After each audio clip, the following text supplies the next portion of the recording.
നിങ്ങളുടെ മക്കളെ നിങ്ങൾ നരകത്തിലേക്ക് എറിയലാണത്. ഉറപ്പല്ലേ? കുല്ലുഹും ഫിന്നാരി ഇല്ലാ മില്ലത്തൻ വാഹിദ. സ്വഹാബത്ത് ഓതിയ അറബി ഖുതുബ കേരള മിമ്പറയിൽ പഴിച്ചെറിയ വഹാബികള്, സ്വഹാബികള് കൊണ്ടുപോകാത്ത പെണ്ണുങ്ങളുള്ള ജുമ കൊണ്ടെന്ന വഹാബികള്, കുല്ലുഹും ഫിന്നാരി ഇല്ലാ മില്ലത്തൻ വാഹിദ. നരകത്തേക്ക് പോണ 72-ൽ ഒന്നാണ് നിങ്ങൾ ആശയോ. എനിക്ക് ക്രിസ്ത്യാനികളോടും സമസ്തയോടും ഒരേ സമീപനം. അതാണ് തൊള്ളോണ്ട് പ്രവർത്തിയോണ്ട് അത് മുജാഹിദിയക്ക് നടപ്പിലാക്കാൻ പറ്റും. ഒരേ സമീപനം. എനിക്ക് ഇവിടുത്തെ ചന്ദ്രനോടും ഇവിടുത്തെ അബൂബക്കറിനോടും എനിക്ക് ഒരേ സമീപനം. എന്താ? വിശ്വാസത്തിൽ രണ്ടുപേർ. ഒരു വേള ഇവിടുത്തെ മുസ്ലിങ്ങളെക്കാൾ പിഴച്ചവനാണ് മുസ്ലിമുകൾപ്പെട്ടവർ. ഇവിടെ ഉളുപ്പുണ്ടോ വഹാബികളെ? എത്ര സമയമാണ് ഹുസൈൻ സലഫി എന്ന് പറയുന്ന വഹാബി പുരോഹിതൻ പേരോട് ഉസ്താദിന്റെ ഒരു സംസാര ശകലത്തെ വെച്ചുകൊണ്ട് ഇവിടെ കുറെ ഡയലോഗ് അടിച്ചു പോയത്. എന്താ പേരോട് ഉസ്താദ് പറഞ്ഞത്? വഹാബികൾക്ക് നിങ്ങൾ മക്കളെ കെട്ടിച്ചു കൊടുക്കരുത്. എന്നിട്ട് പേരോട് ഉസ്താദ് പറഞ്ഞു, അങ്ങനെ കെട്ടിച്ചു കൊടുത്താൽ നിങ്ങളെ മക്കളെ നിങ്ങൾ നരകത്തേക്ക് വിടുകയാണ്. എന്തേ കാരണം?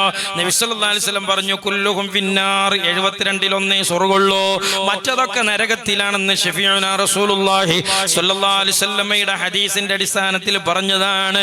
അപ്പോ പേരോട് ഉസ്താദ് ഈ പറഞ്ഞത് മൗലവിമാരെ ഏറ്റുപിടിച്ചിട്ട് വന്നിട്ട് കരിയണേ. ഉളുപ്പുണ്ടോ വഹാബികള്? ക്രിസ്ത്യാനികളെ പോലെ ചന്ദ്രനെയും ജോസഫിനെയും പോലെ ഒരു വേള അതിനേക്കാൾ അപകടം പിടിച്ച കാഫിറോ മുശ്രിക്കോ ആണെന്ന് നിങ്ങൾ കരുതുന്ന സുന്നികള് അവരുടെ മക്കളെ നിങ്ങൾക്ക് കെട്ടിച്ചേരൂല എന്ന് പറയണീന് എന്തിനാ വഹാബികളെ നിങ്ങൾ മോങ്ങണത്? എന്തിനാ നിങ്ങൾ നിലവിളിക്കണത്? ഉളുപ്പുണ്ടോ? ഹുസൈൻ സലഫി എന്നിട്ട് ഇങ്ങനെ പറയുന്നുണ്ട്, ഇവിടെ സുന്നിയാക്ക് മക്കളെ കെട്ടിച്ചു കൊടുക്കാൻ പാടില്ല എന്നൊക്കെ പേരോട് ഉസ്താദ് സംസാരിച്ചതിനെ മൗലവി കുതിരയേക്കാണ്. ആലോചിച്ച് നോക്കേ. ആലോചിച്ചത് ഞങ്ങളാണ്. ഈ സുന്നി കുടുംബത്തിൽ നിന്ന് കുട്ടികളെ കെട്ടിക്കൊണ്ടേ നിങ്ങൾ ഈ ചന്ദ്രന്റെ മകനെ കെട്ടുവോ വഹാബികളെ? നിങ്ങൾ ഈ ചന്ദ്രന്റെ മക്കൾക്ക് കെട്ടിച്ചു കൊടുക്കുവോ വഹാബികളെ? പിന്നെ ഞങ്ങൾ കെട്ടിച്ചേരുന്നില്ല എന്ന് പറഞ്ഞ് ഞങ്ങൾ അൽഹംദുലില്ലാ പറയല്ലേ വേണ്ടിയത്? എന്തിനാ കിടന്ന് മോങ്ങണത്? ഇപ്പൊ പറയുന്നത് എന്ത്? ഇപ്പൊ എല്ലായിടത്തും ഒരു ക്ലിപ്പ് പ്രചരിക്കുന്നുണ്ട്. അതങ്ങനെയാണ്. ഞാൻ സുന്നത്തി ജമാഅത്തിന്റെ ക്ലിപ്പ് പ്രചരിക്കും. അറിയോ? പേരോട് മുസ്ലിയാർ പറയുന്നുണ്ട് എന്ത്? സുന്നിയല്ലാത്തവർക്ക് മക്കളെ വിവാഹം കഴിപ്പിച്ചു കൊടുക്കരുത് ഉമ്മമാരെ. എന്തിനാ ചങ്ങായിമാരെ നിങ്ങൾ അതിന് നിലവിളിക്കണെന്ന്? ഒരു ചന്ദ്രന്റെ മകനെ കട്ടിച്ചേരൂല എന്ന് പറഞ്ഞ് നിങ്ങൾ മോങ്ങണോ? നിങ്ങൾ പെണ്ണാലോചിച്ചാൽ എന്നാ പഠിക്കൊക്കെ പോകാൻ പാടുണ്ടോ? ഉളുപ്പുണ്ടെങ്കിലേ ഇതിന് എന്തിനാ നിങ്ങൾ കരയണത്? എത്ര വലിയ പണക്കാരൻ നിങ്ങളുടെ മകളെ അന്വേഷിച്ചു വന്നാലും അവൻ സുന്നിയല്ലെങ്കിൽ നിങ്ങൾ വിവാഹം കഴിച്ചു കൊടുക്കരുതേ. അതേ മോമിനിങ്ങള്, നിങ്ങൾ വിവാഹം കഴിച്ചു കൊടുക്കരുത്, കെട്ടാനും പോകരുത്. കേറി ചെല്ലാൻ പറ്റിയ തറവാടല്ല വഹാബി തറവാട്, കെട്ടിച്ച് കൊടുക്കാൻ പറ്റിയ തറവാടുമല്ല വഹാബി തറവാട്. അത് പേരോട് ഉസ്താദിന്റെ വകയല്ല, സമസ്ത കേരള ജംഇയ്യത്തുൽ ഉലമയുടെ പ്രഖ്യാപിത നിലപാടാണ്. അത് സമസ്തയുടെ നിലപാടല്ല, ഇസ്ലാമിക പ്രമാണം പഠിപ്പിക്കുന്ന നിലപാടാണ്. നിങ്ങളുടെ മക്കളെ നിങ്ങൾ നരകത്തിലേക്ക് എറിയലാണത്. ഉറപ്പല്ലേ? കുല്ലുഹും ഫിന്നാരി ഇല്ലാ മില്ലത്തൻ വാഹിദ. സ്വഹാബത്ത് ഓതിയ അറബി ഖുതുബ കേരള മിമ്പറയിൽ പഴിച്ചെറിയ വഹാബികള്, സ്വഹാബികള് കൊണ്ടുപോകാത്ത പെണ്ണുങ്ങളുള്ള ജുമ കൊണ്ടെന്ന വഹാബികള്, കുല്ലുഹും ഫിന്നാരി ഇല്ലാ മില്ലത്തൻ വാഹിദ. നരകത്തേക്ക് പോണ 72-ൽ ഒന്നാണ് നിങ്ങൾ ആശയോ. നിങ്ങൾക്ക് കെട്ടിച്ചെന്നാൽ കുട്ടികൾ അവിടെയാണ് ചെന്നുപെടുക. എന്താ പൈല് സംശയമുള്ളത്? നിങ്ങൾ എന്തിനാണ് അതിന് മോങ്ങണത്? നിങ്ങൾക്ക് ഞങ്ങള് ജോസഫിനെ പോലെയല്ലേ? നിങ്ങൾക്ക് ഞങ്ങള് ചന്ദ്രനെ പോലെയല്ലേ? അതുക്കും മേലെയല്ലേ വഹാബികളെ? നിങ്ങൾ പേരോടിന്റെ അവകാശവാദല്ല, ഇതൊക്കെ ആധികാരികമായി നിങ്ങളുടെയൊക്കെ മൂക്കിന്റെ ചുവട്ടിൽ വിരൽ ചൂണ്ടി പേരോട് ഉസ്താദ് സ്ഥാപിച്ചു തന്ന ആദർശമാണ്. വളരെ വിനയത്തോടുകൂടി എന്റെ പഴയ സ്നേഹിതനാണല്ലോ. സ്നേഹിതനല്ല, അങ്ങനെ കുരുത്തക്കേട് പറയാൻ പാടുണ്ടോ? ഉസ്താദ് എന്ന് പറ മൗലവി. നിങ്ങൾക്ക് സിഹറുണ്ടെന്ന് പഠിപ്പിച്ചു തന്ന ഉസ്താദാണ്, കണ്ണാറുണ്ടെന്ന് പഠിപ്പിച്ചു തന്ന ഉസ്താദാണ്, ശൈത്താൻ ഉണ്ടെന്ന് പഠിപ്പിച്ച ഉസ്താദാണ്. ഇതൊക്കെ പഠിപ്പിച്ചെന്ന ഒരു ഉസ്താദല്ലടോ. അതൊക്കെ സ്നേഹിതൻ എന്ന് പറഞ്ഞ് കുതിരയാക്കല. ഏതായാലും വഹാബികൾ എന്ന് പറഞ്ഞ കുരുത്തം കെട്ടോലെന്നീകാരോ. എന്നാൽ ഈ നാട്ടുകാരെ മുന്നിൽ നീച്ചുക്കുമ്പോ കാപിഡത്തിനെങ്കിലും ഒരു മര്യാദ കാട്ട്. സ്നേഹിതനല്ല ഉസ്താദ്. ആ വിനയത്തോടുകൂടി പറയണേ. അതാണ് ഉസ്താദിന്റെ മുമ്പ് കാട്ടേണ്ട വിനയം. അത് കാട്ടി പറ. നിങ്ങൾക്കത് പറയാൻ എന്താ അർഹത? അതോ സമസ്ത കേരള ജംഇയ്യത്തുൽ ഉലമയുടെ സെക്രട്ടറിയാണ് മൗലാന പേരോട് ഉസ്താദ്. അതന്നെയാണ് അർഹത? അതുക്കും മേലൊരു അർഹത ഞാരെ മുമ്പിലാണോ തെളിയിക്കേണ്ടത്? വഹാബി പൗരോഹിത്യത്തിന്റെ ആസ്ഥാനത്ത് വന്ന് പേരോട് ഉസ്താദിന്റെ അർഹത തെളിയിക്കാൻ നിങ്ങളെ അമ്മിക്കു ചുവട്ടിലല്ല ഞങ്ങളെ വാലുള്ളത്. അപ്പോ എന്തിനാണ് വഹാബികളെ ഉസുറും പുളില്ലാതെ നിങ്ങളതിന് ഒലോളിച്ചണ്? ഒരു ചന്ദ്രൻ പറഞ്ഞു, മുജാഹിദെ എങ്ങക്ക് ഞാൻ എന്റെ മകനെ കെട്ടിച്ചേരൂല. നായി നിങ്ങൾ കാടൽക്കേണ്ട ആവശ്യമുണ്ടോ? നിങ്ങൾ പറയേണ്ട എന്താ? തന്റെ അടുത്തില് നിങ്ങളെ കുട്ടികളെ ഞങ്ങൾക്ക് മാണ്ടാന്നല്ലേ വഹാബികളെ പറയേണ്ടത്? എന്തൊരു വിവരക്കേടാ ചങ്ങായിമാരെ നിങ്ങൾ ഈ പറയണത്. വേറൊരു പടുവിട്ടുണ്ട്, സോഷ്യൽ മീഡിയയിൽ ഇരുന്നിട്ട് ഇങ്ങനെ ആളെ കുതിരയാക്കുന്ന ഒരു കലാപരിപാടിക്കാരനാണ്.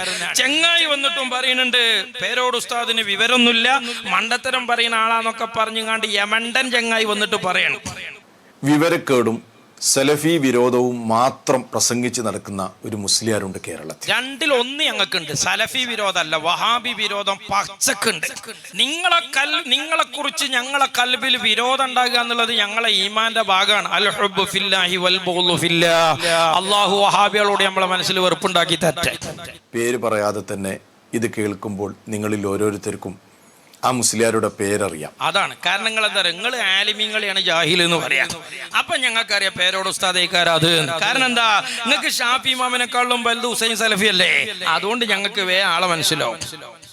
പേരോട് അബ്ദുറഹ്മാൻ സഖാഫി എന്ന് പറയുന്ന മുസ്ലിയാർ. ഈ മുസ്ലിയാർ എന്ത് പ്രസംഗിച്ചാലും അത് വിവാദമാകാറുണ്ട്. അതാണ് വഹാബികളുള്ള കാലത്തോളം അങ്ങനെയാണല്ലോ. ഈ ബിലീസൊക്കെ നിങ്ങൾ മൂപ്പരെ പണിയെടുക്കൂലേ, വഹാബികൾ ഓലെ പണിയെടുക്കും.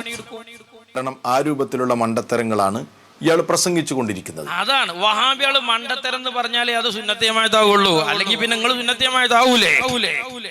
ഏതാണെങ്കിലും ഈ പേരോട് മുസ്ലിയാരുടെ ഒരു പുതിയ സാധനം വന്നിട്ടുണ്ട്, പുതിയ ഐറ്റം. അത് ഏറെ വിവാദമാകുകയും ചെയ്തിട്ടുണ്ട്. അതെ, വിവാദാകാനും വിവാദമായി വിശദീകരിക്കാനും ഒക്കെ ജാഹിലിങ്ങൾക്ക് കഴിയും. പക്ഷെ അത് സ്ഥാപിക്കണമെങ്കിൽ വിവരം വേണം. എന്താണ് പുള്ളി പ്രസംഗിച്ചത്? സുന്നി അല്ലാത്തവർക്ക് ഇവരുടെ കുട്ടികളെ വിവാഹം ചെയ്തു കൊടുക്കാൻ പാടില്ല എന്നാണ് മുസ്ലിയാർ പ്രസംഗിച്ചിട്ടുള്ളത്. സുന്നി എന്ന് പറഞ്ഞാൽ ഈ മുസ്ലിയാർ പൊന്നാര ചെങ്ങായി, ഈ എന്തിനാ ഈ സോഷ്യൽ മീഡിയ കയറിയിട്ട് അതിനെ നൊലോളിക്കണം? ഞങ്ങളെ പള്ളിങ്ങൾക്ക് അമ്പലം പോലെയല്ലേ ഹൈവാമാരെ? ഞങ്ങൾ നിങ്ങൾക്ക് ചന്ദ്രനെ പോലെയല്ലേ? അതുക്കും മേലെയല്ലേ? ഞങ്ങളെ പെൺകുട്ടികളെ നിങ്ങൾക്ക് കെട്ടിച്ചേരുന്നില്ല എന്ന് ഞങ്ങൾ പറഞ്ഞ് ഞങ്ങൾ അൽഹംദുലില്ലാഹ് പറയേണ്ടടോ ഹൈവാമാരെ. കുറച്ച് നിങ്ങൾ പറയണില്ല, നിങ്ങൾക്ക് വിശ്വാസം ഉണ്ടെങ്കിൽ. ഉദ്ദേശിക്കുന്നത് AP വിഭാഗം സമസ്തയായിരിക്കും ഇയാൾ ഉദ്ദേശിച്ചിട്ടുണ്ടാവുക. എന്താ ആരെങ്ങ എന്നോട് പറഞ്ഞത്? സുന്നത്തിയമായത്ത് എന്ന് പറഞ്ഞ കേരളത്തിലെ 4 സുന്നി സംഘടനകളാണ്. കുത്തിത്തിരിപ്പാണ് കണ്ടെങ്കിൽ അവിടെ ഇങ്ങനെ ഗ്രൂപ്പും ഒക്കെ ആക്കിയാണ്ട് കൂട്ടിക്കൊളുത്തിട്ട് ഈ ഹക്കും ബാത്തിലും കലർത്ത എന്ന സാക്ഷാൽ ഇബ്ലീസിന്റെ ഏജന്റുമാരാണ് വഹാബികൾ കേരളത്തിൽ. ഇനി മൂപ്പര് പേരോട് ഉസ്താദിന്റെ സംസാരം, പേരോട് ഉസ്താദ് സ്ത്രീധനത്തിന് ആയത്തുണ്ടാക്കിയ ആളാണ്, ഹുസൈൻ സലഫിന്റെ മുമ്പിൽ തോറ്റ ആളാണെന്നൊക്കെ വരുത്തുന്ന രീതിയിൽ ചില ഡയലോഗുണ്ട്. മുമ്പ് ഈ പറയുന്ന ചുണ്ണികൾക്ക് സ്ത്രീധനം വാങ്ങാൻ വേണ്ടി വിശുദ്ധ ഖുർആനിൽ നിന്ന് ആയത്ത് ഓതി തെളിവുണ്ടാക്കി കൊടുത്ത വലിയ മഹാനാണ് ഈ പേരോട് മുസ്ലിയാർ എന്ന കാര്യവും കൂടെ നമ്മൾ മനസ്സിലാക്കണം. കാരണം വിവാഹവുമായി ഒരു ഭാര്യയോ ഭാര്യയുടെ പിതാവോ ഒരു ഭർത്താവിന് സന്തോഷത്തിൽ വല്ല സ്വതക്കിയും കൊടുത്ത വാങ്ങ എന്നതിന് പേരോട് ഉസ്താദ് ആയത്ത് ഓതിയിട്ടുണ്ട്. ഓതിയ ആയത്ത് വെച്ച് ഹുസൈൻ സലഫിനെ കൊണ്ട് ചെരുപ്പിടിപ്പിച്ചിട്ടുണ്ട്. കാര്യം പറയുമ്പോൾ അതൊരിക്കലും കേരള ജനത മറക്കാൻ പാടില്ല. അന്നെപ്പോലത്തോ ഇങ്ങനത്തെ ഒക്കെ കുത്തിപ്പൊന്തിച്ചണം, എന്നാലേ ഈ ഹുസൈൻ സലഫി ഈ ചെരുപ്പെടുത്തൊക്കെ ഞങ്ങൾക്ക് കാണിച്ചു കൊടുക്കാനും പറ്റുള്ളൂ. ഖുർആനിൽ നിന്ന് ആയത്ത് ഓതിയിട്ട് ഇതാ സ്ത്രീധനം വാങ്ങാൻ തെളിവുണ്ട് എന്ന് പറഞ്ഞുകൊണ്ട് പാവപ്പെട്ട ജനങ്ങളെ ഈ പറയുന്ന സുന്നികൾക്ക് അതല്ലെങ്കിൽ ചുന്നികൾക്ക് തെളിവുണ്ടാക്കി കൊടുത്ത മഹാനാണ്. അതാണ്. അങ്ങനെ തെളിവുണ്ടാക്കിയപ്പോ എന്തേ സംഭവിച്ചേ? ഹുസൈൻ സലഫി പതിവ് പോലെ ഒന്ന് പച്ച നുണ പറഞ്ഞു, കദാബിങ്ങളല്ലേ. അങ്ങനെ ഒരായത്തന്നെ ഖുർആനിലില്ല. ഉണ്ടെങ്കിൽ ഞാൻ പേരോണ്ട് ചെരുപ്പെടുക്കുന്നതാണ്. പേരോട് ഉസ്താദ് എന്ത് ചെയ്തു? പിറ്റേന്ന് ചെന്നിട്ട് ആയത്ത് തെക്കണ ഇനി ചെരുപ്പെടുക്കാൻ പാവോന്നാ പറഞ്ഞത്. ഇത് ഈ ക്ലൈമാക്സ് വഹാബികളെ അതൊക്കെ പുതിയ തലമുറ മറന്നതാ. വെറുതെ ഇത് നാട്ടുകാരെ കേൾപ്പിച്ചണോ? വിളിക്കുന്നവരോട് ആറ്റിങ്ങൽ മുഖാമുഖത്തിൽ നിങ്ങൾ ഇപ്പൊ ഓതിയ ഫൈൻതിബിനലക്കും എന്ന് നിങ്ങൾ ഓതിയ രൂപത്തിൽ ഒരായത്ത് കാണിച്ചു തന്നാൽ പേരോടായി പ്രസംഗം ഇന്നു നിർത്തും. അതാണ്. പിന്നെ ഉസുറും പുളിയില്ലാത്തതുകൊണ്ട് ഹുസൈൻ സലഫി പ്രസംഗം നിർത്തിയിട്ടില്ല, ചെരുപ്പെടുത്തിട്ടുള്ളൂ. ഇന്ന് നിർത്തിയൊക്കെ ഈ പരിപാടി ഇവിടെ നിന്റെ ചെരുപ്പിടിച്ച് നടക്കും ഞങ്ങള്. അതാണ് ചെരുപ്പ് എടുക്കേണ്ടി വരും. ആണുങ്ങളെ മുന്നിൽ വന്ന് കണ്ട് ഇജാതി വിവരക്കേട് പറഞ്ഞു വെല്ലുവിളിച്ചാല് കള്ളം അല്ലാടെ പേരിൽ പറയേ. അതിന് വഹാബികളല്ലത്, സുന്നത്തിയമായത്തിന്റെ ആലിമീങ്ങളാ. ഞങ്ങൾ ആലിമീങ്ങൾ മതമായി പറഞ്ഞതിൽ നിന്ന് ഒരക്ഷരം കളവാണെന്ന് തെളിയിക്കാൻ നാട്ടിൽ ഒരു വഹാബിക്കും ഇക്കാലം വരെ ഈ നാട്ടിലുണ്ടായിട്ടില്ല.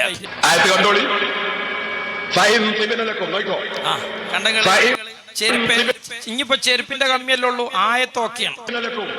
എടുക്കടോ ചെരുപ്പ്, എടുക്ക് ചെരുപ്പ്. നിർത്തിവെക്കല്ലേ, നിർത്തിക്കോ, ഇന്ന് മുതൽക്ക് നിർത്തിക്കോ പ്രസംഗം. നോക്കോ, ഫൈൻ ക്രിമിനലക്കും. ഒന്നും കൂടി വെക്കും, എല്ലാവർക്കും മനസ്സിലാക്കട്ടെ. വെല്ലുവിളിച്ചല്ലേ നാദാൾക്ക് വന്നു. എന്തിനാണ് മൗലവിമാരെ ഈ ഹുസൈൻ സലഫിനെ അങ്ങനെ നാറ്റിച്ചത്? ഇയാൾ ആ വിവരക്കേടൊക്കെ ജനങ്ങളിടയിലൊക്കെ മറന്നിപ്പോ ഇങ്ങനെ പുതിയ ഷാളും പിന്നൊക്കെ ഇട്ടിട്ട് ഇങ്ങനെ വന്ന് പാട്ടാടി പോവുകയാണ്. വെറുതെ ഇയാളോട് വല്ല കുശുമ്പുണ്ടാകും റഫീഖ് മൗലവിക്കുന്ന ഞാൻ മനസ്സിലാക്കണേ. അല്ലെങ്കിൽ അതൊന്നും ഒരു അന്തള്ള മനുഷ്യടുത്ത് പുറത്തു കിടൂല. വിളിക്കുന്നവരോടെ ആറ്റിങ്ങൽ മുഖാമുഖത്തിൽ നിങ്ങൾ ഇപ്പൊ ഓതിയ ഫൈൻ തിബിനലക്കും എന്ന് നിങ്ങൾ ഓതിയ രൂപത്തിൽ ഒരായത്ത് കാണിച്ചു തന്നാൽ പേരോടാ ഈ പ്രസംഗം ഇന്ന് നിർത്തും. ഇന്ന് നിർത്തിയൊക്കെ ഈ പരിപാടി ഇവിടെ. നിന്റെ ചെരുപ്പിടിച്ച് നടക്കും ഞങ്ങൾ. കള്ളം അല്ലാടെ പേരിൽ പറയേ. നോക്കൂ, ഫൈൻ തിബിനലക്കും, ഫൈൻ തിബിനലക്കും, ഫൈൻ തിബിനലക്കും. സർവ്വമൗലിമാരും നടക്കൂ ചെരുപ്പും കൂടി.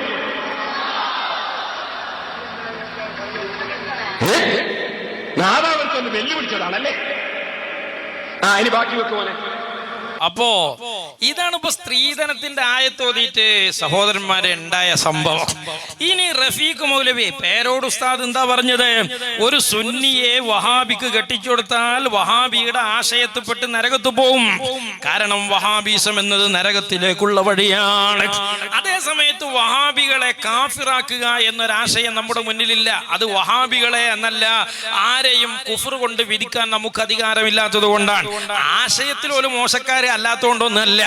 ഇരിക്കട്ടെ സഹോദരന്മാരെ. പക്ഷേ എന്നിട്ട് റഫീഖ് മൗലവി വന്നിട്ട് ഭയങ്കര ഉസറിൽ ചോദിക്കാണ്, കെട്ടിച്ചൊടുത്തിന്റെ വിധി ഇപ്പൊ എന്താണ്? ഒരന്തല്ലായിട്ടാണ് ഈ ചോദിക്കണത്. ഏതാണെങ്കിലും ഇപ്പോൾ ഇയാൾ നടത്തിയ പ്രസ്താവന നമുക്ക് ആദ്യം ഒന്ന് കേൾക്കാം. നമ്മുടെ കുട്ടികളെ വളർത്തുമ്പോൾ ചിലപ്പോൾ കോടീശ്വരനായ ഒരു മനുഷ്യനാണ് മകൾക്ക് വിവാഹം അന്വേഷിച്ചു വരുന്നത്. പക്ഷേ അന്വേഷണത്തിൽ ആ കോടീശ്വരനായ മനുഷ്യൻ സുന്നിയല്ല. അപ്പൊ കോടീശ്വരനായ ഒരു മനുഷ്യനാണ് വിവാഹം അന്വേഷിച്ച് വരുന്നത്. പക്ഷെ വരുന്ന ആളാരല്ല, ചുണ്ണിയല്ല, വഹാബിയാണ്, അല്ലെങ്കിൽ മൗദൂദിയാണ്, അല്ലെങ്കിൽ ഷിയയാണ്, അല്ലെങ്കിൽ കാദ്യാനിയാണ്. ഏത് ഏടാകൂടായാലും വേണ്ടില്ല. എങ്കിൽ എന്താണ് സംഭവിക്കുക? അങ്ങനെ വരുന്ന കോടീശ്വരനായ ചുണ്ണിയല്ലാത്ത ആൾക്ക് വിവാഹം ചെയ്തു കൊടുത്താൽ അതുകൊണ്ടുണ്ടാകുന്ന ദുരന്തവും മുസ്ലിയാര് പറയുന്നുണ്ട്. ആ രണ്ട് ദുരന്തങ്ങൾ മൂപ്പര് പറയുന്നത് നമുക്കൊന്ന് കേൾക്കാം. അതാണ്. അത് കേട്ടാ പിന്നെ ഞാൻ അതിന്റെ വിധി എന്താന്ന് ചോദിക്കൂ. അന്തള്ളോല് സുന്നിയല്ലാത്ത ഈ ഭർത്താവിനെ നമ്മൾ തിരഞ്ഞെടുത്താൽ അതേ നമ്മുടെ മകളുടെ ദീൻ നമ്മൾ നശിപ്പിച്ചു. സ്വർഗത്തിലേക്ക് കൊണ്ടുപോകാൻ വേണ്ടി അള്ളാഹു തന്ന മകളെ നമ്മൾ നരകത്തിന്റെ വഴിയിലേക്ക് ചേർത്തു. അവളെ കൊണ്ടുപോയി ഒരു സുന്നിയല്ലാത്തവന് വിവാഹം കഴിച്ചു കൊടുക്കുമ്പോൾ കണ്ടോ, രണ്ട് പ്രശ്നങ്ങളാ പറയുന്നത്. ഒന്ന്, ദീന് നശിപ്പിച്ചു, അതന്നെ. എന്താ സംശയം? രണ്ടാമത്തേത് നരകത്തിന്റെ വഴിയിലേക്ക് ചേർത്തു. വലിയ ഗൗരവമുള്ള വിഷയം തന്നെയാണല്ലോ. ഇബിലീസിങ്ങൾക്ക് അങ്ങനെ തോന്നൂല, വഹാബിയൊക്കെ അങ്ങനെയൊന്നും തോന്നൂല. വെറുതെ നാടകം കളിച്ചണ്ട. ഞങ്ങളെ വിഷയം പറഞ്ഞതാ. വളരെ ഗൗരവമുള്ള. ഏതാണെങ്കിലും പേരോട് മുസ്ലിയാർ ഇത് പറഞ്ഞതോടുകൂടെ ഇനി ചില കാര്യങ്ങൾക്ക് നമ്മൾ തീരുമാനം ഉണ്ടാക്കേണ്ടതുണ്ട്. വെറുതെ കുളൂസ് ചോദിക്കണേ, ഒരു ചുക്കു അതിലില്ല, പൊട്ടീസാക്ക. ഒന്നാമത്തെ വിഷയം, ഇപ്പൊ അങ്ങനെ വിവാഹം ചെയ്തു കൊടുത്ത കുറെ ആളുകൾ ഉണ്ടല്ലോ. ഞങ്ങൾ അങ്ങനെ ചെയ്യരുത് എന്ന് പറയുന്ന ആൾക്കാരാണ്. പിന്നെ ആരെങ്കിലും എവിടെയെങ്കിലും പോയി കെട്ടണീനൊക്കെ ഞങ്ങൾ എന്തിനാ മറുപടി അറിയണേ? നിങ്ങളുടെ കൂട്ടത്തിൽ ഇല്ലാന്ന് നിങ്ങൾക്ക് നിഷേധിക്കാൻ കഴിയില്ലല്ലോ. ഞങ്ങൾ പറഞ്ഞുകൊണ്ട് കെട്ടലില്ല. പിന്നെ എവിടെങ്കിലും ആരെങ്കിലും പോയി കെട്ടണീന് ഞങ്ങൾ വരവെക്കേണ്ട കാര്യമല്ല. അവരൊക്കെ ഇനി എന്താണ് ചെയ്യേണ്ടത് മുസ്ലിയാരെ? അതോ ഓല് നരകത്തേക്ക് പോവും. എന്നെ അല്ലാന്താ? അതല്ല പേരോട് പറഞ്ഞേ, അയച്ചു കേട്ടില്ലേ? അങ്ങനെ കെട്ടിച്ചു കൊടുത്താൽ നരകത്തേക്ക് പോകുന്നു, മതം കേടേരുന്ന് പറഞ്ഞ ഈ കേട്ടില്ലേ? പിന്നെന്തിനാ ഞാൻ ചോദിക്കണേ? തൊലാക്ക് വാങ്ങണോ അതിനുള്ള ഒരു ഈമാളൊരു തൊലാക്ക് വാങ്ങണം. വാങ്ങിയ ആലിമീങ്ങളും മുമിനീങ്ങളൊക്കെ പണ്ടുണ്ട്. അതുകൊണ്ട് ഈമാളോല് വാങ്ങണം. എന്താ പേര് സംശയം? വഹാബി തറവാട്ടിൽ മക്കളെ വെക്കണ്ടാന്ന്. ഈമാളോല് ചെയ്തോട്ടെ, അല്ലാത്തോല് പോയിക്കോട്ടെ. ഞമ്മക്കിപ്പോ ഇതിലൊന്നും പലാൽക്കാരല്ലല്ലോ. ആശയമായി പറഞ്ഞു കൊടുക്കും. കുഫ് വെക്കാത്ത കല്യാണമാണ് അത്, മതപരമായി തമ്മിൽ യോജിപ്പുള്ള കല്യാണമല്ല. പരിഹാരവും കൂടി നിങ്ങൾ പറഞ്ഞു കൊടുക്കണം. അതന്നെ ഈമാളോല് തൊലാക്കല്ലി പോരട്ടെ, വേറെ പുതിയ പിള്ളേരെ കിട്ടുപോയി കെട്ടിച്ചട്ടെ, അല്ല എന്താ? മാത്രമല്ല, നിങ്ങളിൽപ്പെട്ട പല യുവാക്കളും സെൽഫികളിൽ നിന്നും മറ്റുമൊക്കെ ആയിട്ട് വിവാഹം ചെയ്തിട്ടുണ്ടല്ലോ. അത് ഓന്റെ വിവരക്കേട്. ചെയ്യരുത്. കുഫുവത്ത കല്യാണം തരീണോല് സുന്നിയാളെ പോയി കെട്ടണം ഇല്ലാന്ന് നിങ്ങൾക്ക് പറയാൻ കഴിയില്ലല്ലോ. കുഫുവത്തിട്ടില്ല. ഞാൻ അഥവാ സുന്നി പെൺകുട്ടികളെ കെട്ടിക്കൊണ്ടെന്ന ഓലെ സുന്നിയാക്കണം. എന്നിട്ട് ഓലെ ദീ കേടരുത്തരുത്. വഹാബിയൊക്കെ കെട്ടിച്ചുകൊടുത്ത പേരോട് ഉസ്താദ് പറഞ്ഞു ഓലെ ദീൻ കേടരും. ഒരു വഹാബിനെ പിടിച്ച് ഇവിടെ കൊണ്ടുവന്നിട്ട് ഓന്റെ ദീൻ നന്നാക്കണം. അങ്ങനെ പറ്റുമോ നോക്കണം. പക്ഷേ കല്യാണം കുഫു വെക്കണമെങ്കിൽ സുന്നിയെ കെട്ടണോ, വഹാബിയെ കെട്ടിക്കൂടാ, മൗദൂദിയെ കെട്ടിക്കൂടാ. അതൊരു പേരോട് ഉസ്താദിന്റെ അഭിപ്രായമല്ല, ദീനിന്റെ നിലപാടാണ്.